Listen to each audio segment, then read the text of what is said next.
This is Beverly Hills. And here come the Beverly Hillbillies.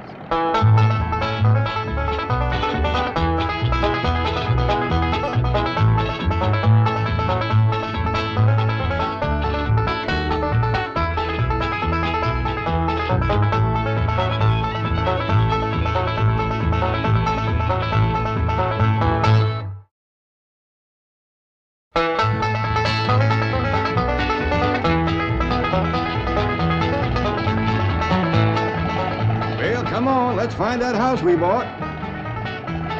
House they bought? In Beverly Hills? Whoa, wait a minute, hold it. How could a bunch of hillbillies possibly buy a mansion like this? Let's take them back to their home and see how this whole thing started.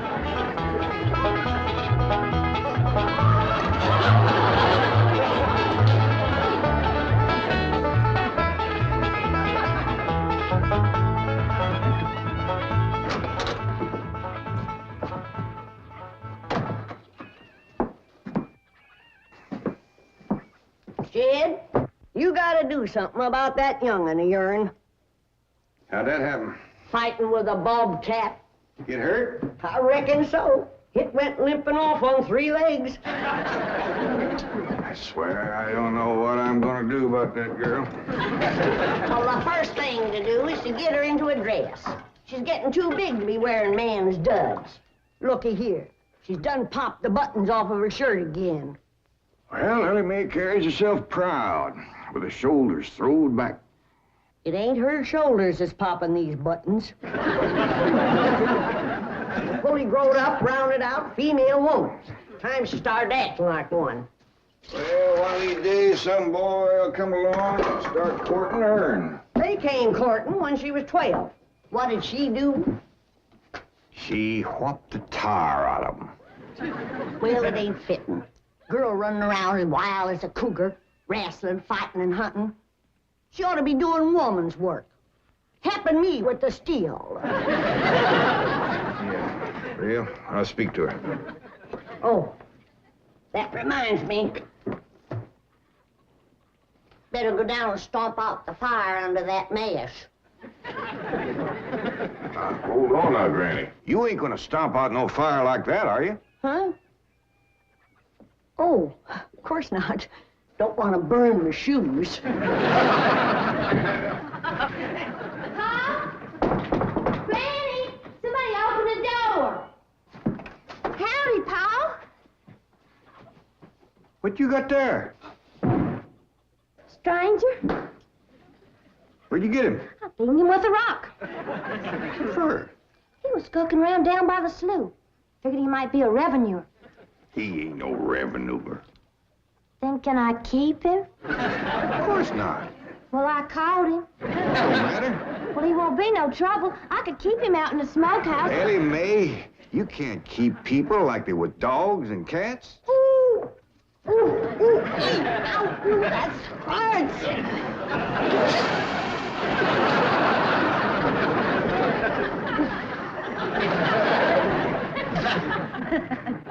Who's that? Some feller Elly found nosing around.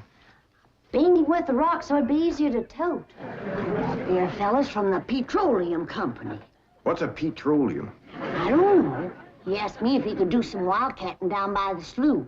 I said, help yourself. We're glad to get rid of the critters. What'd he say? Just kind of laughed. But the laugh's on him. There ain't no wildcats down there at that slough. No, it's too full of oil.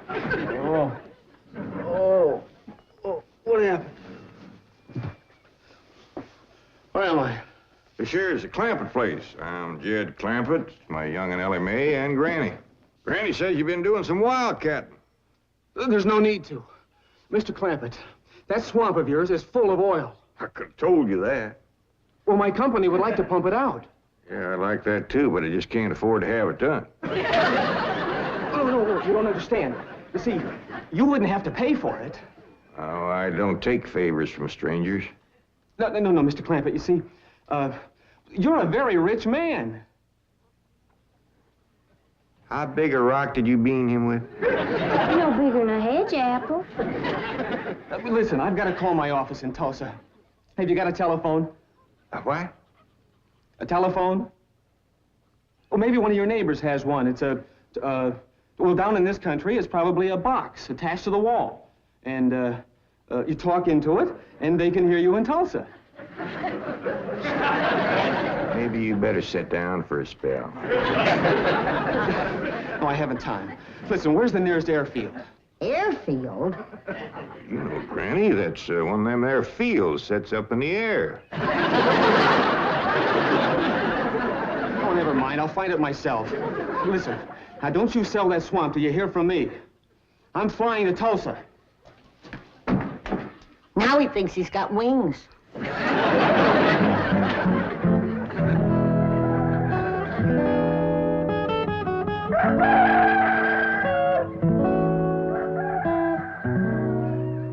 Morning, Granny. Watch them buttons, child. Granny! Them pigs of yours got into the corn. Did they drink much? I reckon they did. This here little fella was kicking blue blazes out of the mule. That's the trouble with razorbacks. They such a mean drunk.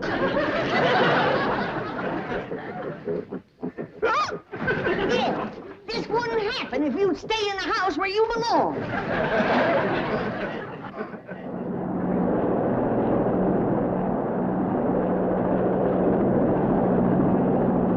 There it is, Mr. Brewster. On the tests and surveys, I'd say that's going to be one of the richest pools since East Texas. News like this is bound to get out. Let's go down and get Clampett's name on a deal. Where's the gun? Where's the gun? Oh, there. What's the matter? You want to see what just flew over Blueberry Ridge? What? The dad-blamedest biggest bird you ever laid eyes on. Probably just an overgrown chicken hawk. Chicken hawk, nothing. That thing could make off with a hog. Hurry up, put that gun together. No room to land near the cabin, Mr. Brewster. It's too rocky and hilly. Then let's get the sling ready to be lowered. Well, Mr. Brewster, that might be dangerous. Hang the danger. We're going to be the first oil company down there if it kills you. Me? Don't worry. If it's safe, I'll follow you. Granny, I see it. Here it is. Land of mercy, look at that. What you doing, Granny? That thing's only got one claw, but danged if it ain't grabbed up a man. Hurry, Po, it's my stranger. Where is it? Just flew over the house. I'll get it on t'other side.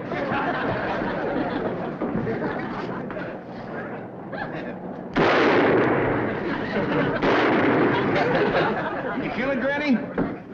No, but I made it drop that stranger.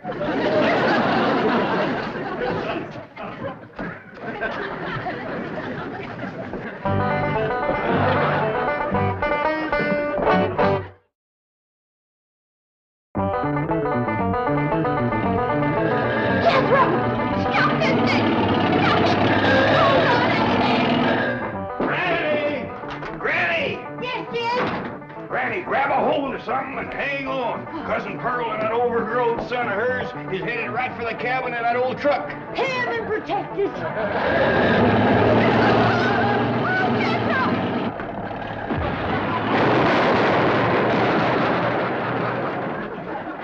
Did they hit us, Jed?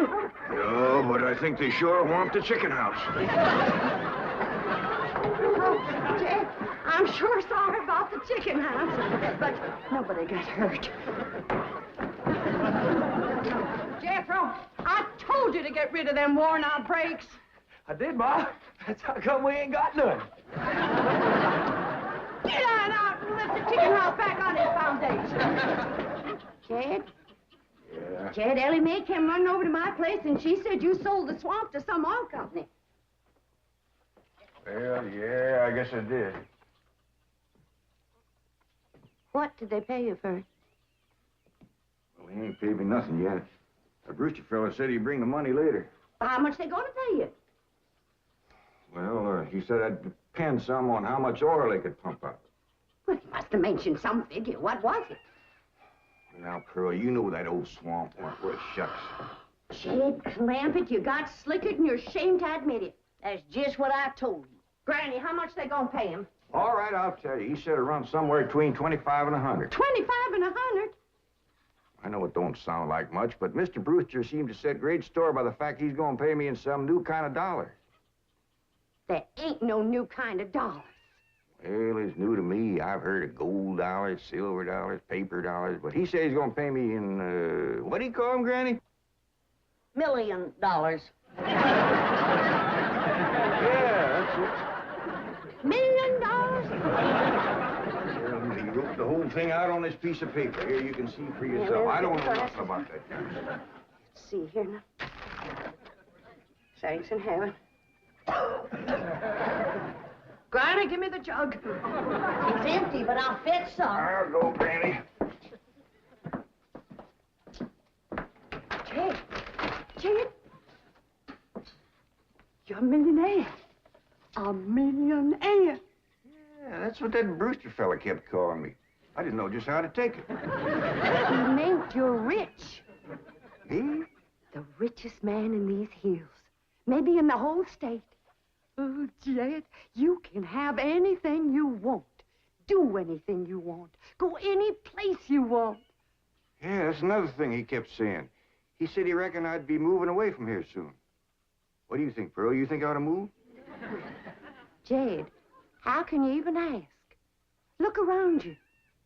You're 8 miles from your nearest neighbor. You're overrun with skunks, possums, coyotes, bobcats. You use kerosene lamps for light. You cook on a wood stove, summer and winter. You're drinking homemade moonshine, washing with homemade lye soap. And your bathroom is 50 feet from the house, and you ask, should you move? Yeah, I reckon you're right. Man, be a dang fool to leave all this.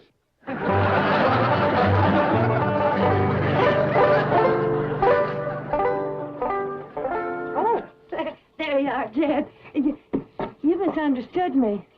I meant you should move away. And you know where I'd go if I was you? Where? California. California? Yes, sir. Beverly Hills, California. Jed, remember the time that your pa took us to Eureka Springs to see the movie picture? Yeah. Well, the actors that make them movie pictures live in Beverly Hills.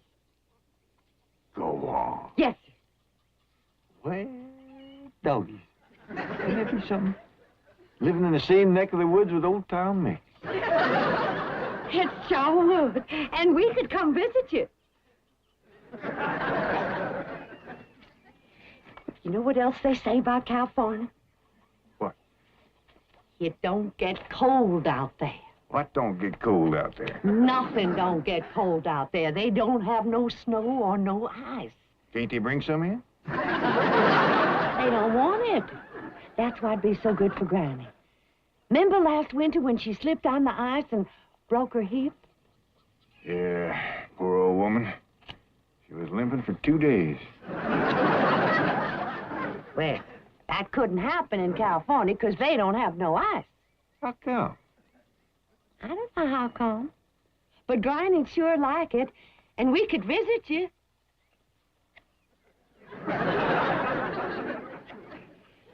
You know what else they say about California? Maybe Jethro know how come there's no ice. He's going to school. We could ask him. Jethro, Yeah, Ma. come on over here. Speaking of school, Elly May could get herself a fine education out there in Beverly Hills. Yeah, Ma? Your rich uncle's got a question he'd like to ask you. What rich uncle, Ma? Your rich Uncle Jed. Jethro, how come there's no ice in California?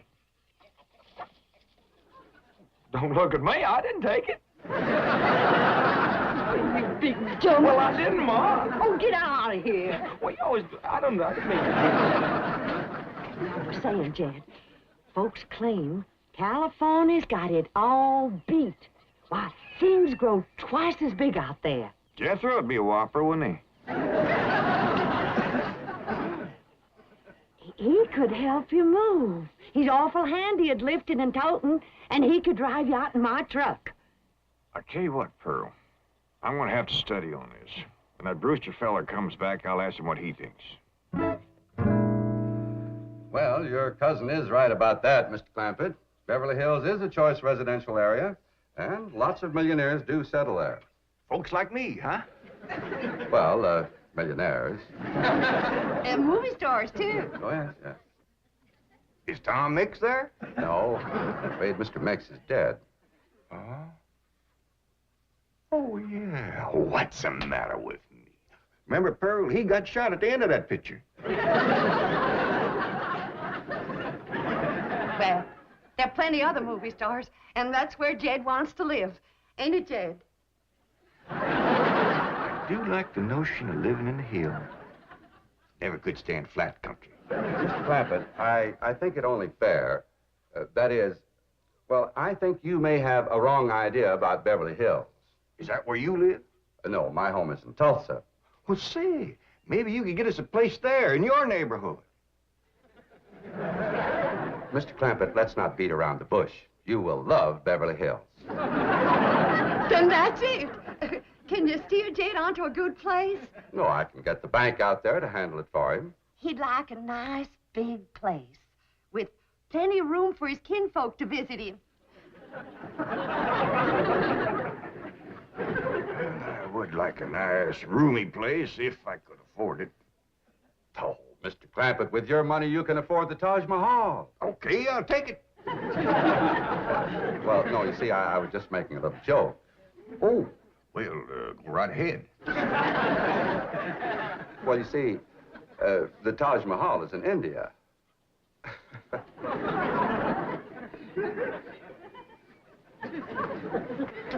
Mr. Brewster, you're a nice fella, but I've heard better jokes.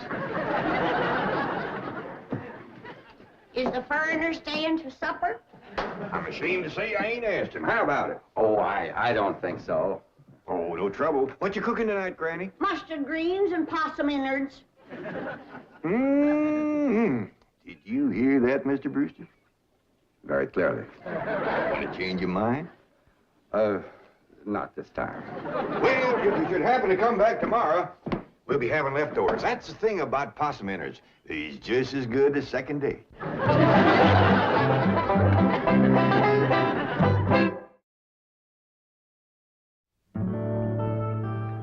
Ellie, if old Duke sits there with you, there ain't gonna be room for Granny.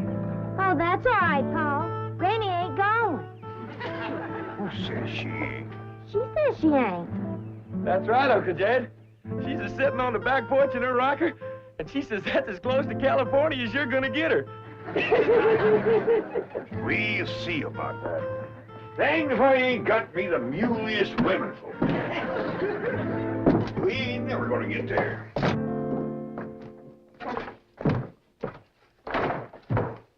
Now, what's all this nonsense about you ain't going to California? Ain't no nonsense to it. If the good Lord had wanted me in California, he'd have put me in California. Maybe he's just getting around to it. The book says he moves in mysterious ways.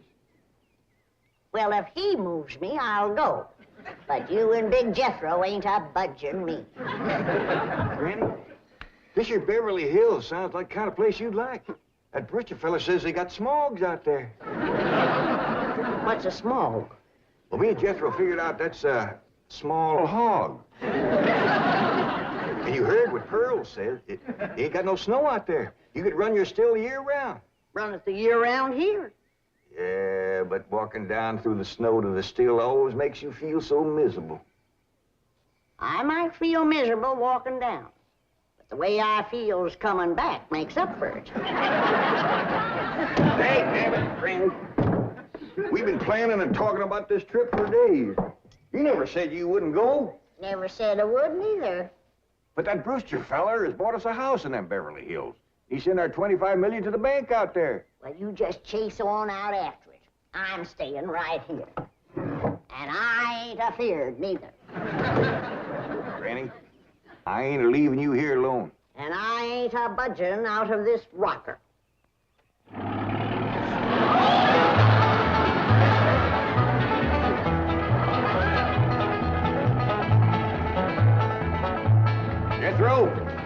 that sign say? It says Beverly Hills. You hear that, Granny? We're there. They call them hills? Why, we got moles that can push up higher ridges than that. Well, leastways, it's hills. We'll be among our kind of folks.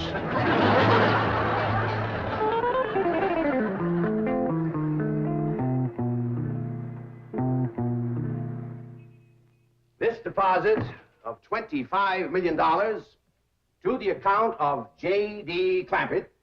J.D.? As in Rockefeller. Elevates us to third position in capital assets and assures our bank of... Come in. Oh, I'm sorry to interrupt, Mr. Drysdale. All right, Taylor. Well, are we all set to give the Clampetts a red carpet reception? Well, I'm afraid Mrs. Drysdale still isn't too happy, sir. Yes, I know. Oh, my wife is very upset that I got the estate next to ours for the Clampetts. Says I don't even know what kind of people they are. Do you? I know to the dollar what kind of people they are. They're my kind of people. Loaded. Taylor, have the gardeners got the grounds in order? Yes, sir. But I'm afraid that's another thing your wife is upset about. Oh? Well, you see, your gardeners have been working on their lawn all week. Why, they've mowed it, trimmed it, fed it, clipped it. I don't care if they lather it and shave it. This is the most beautiful mansion in Beverly Hills. I want every square inch of ground within those walls in apple pie... Oh. Yes? Oh, hello, Margaret. No, dear, I'm very What? For good heavens, did you call the police? I'll be right there. What happened? The Clampett estate is being invaded by a band of outlaws. Invaded? Yes, they're holding the gardeners at gunpoint.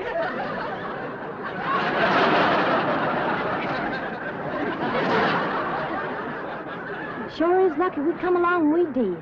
That's the truth. The way they were slipping through that gate, another 5 minutes and that whole darn prison would have been empty. Jethro, you sure that's a prison? Yeah, Uncle Jed. I seen pictures. Only thing is, how come there ain't no guards on them walls? Probably done them in with them knives and things. These killers if I ever did see any. Fine neighborhood we's moving into. You hear that?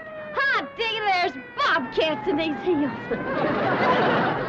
Them sirens! Somebody's calling the law. I reckon they's gonna be mighty grateful for what we done.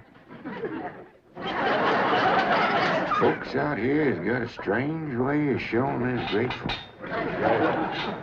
You've locked up one of the richest men in the country. Mr. Clampett, I don't know how to apologize. I'm deeply humiliated.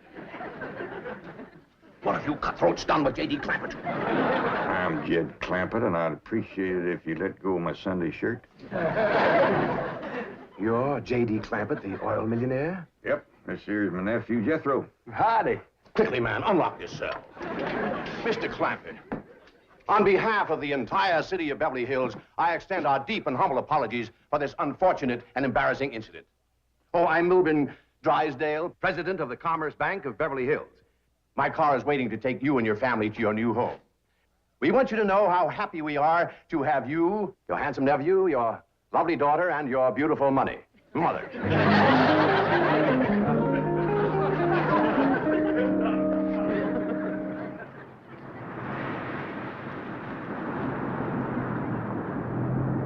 Wait a minute!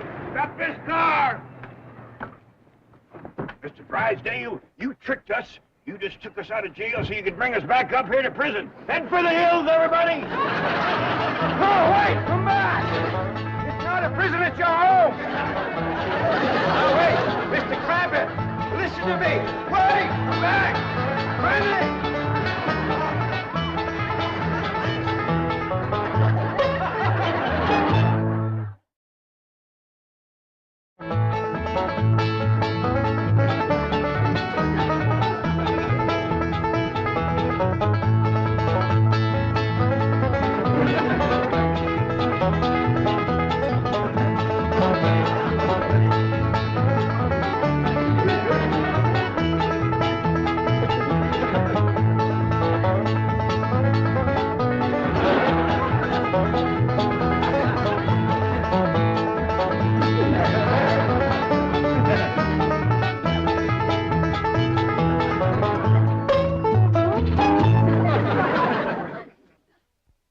This has been a Filmways production.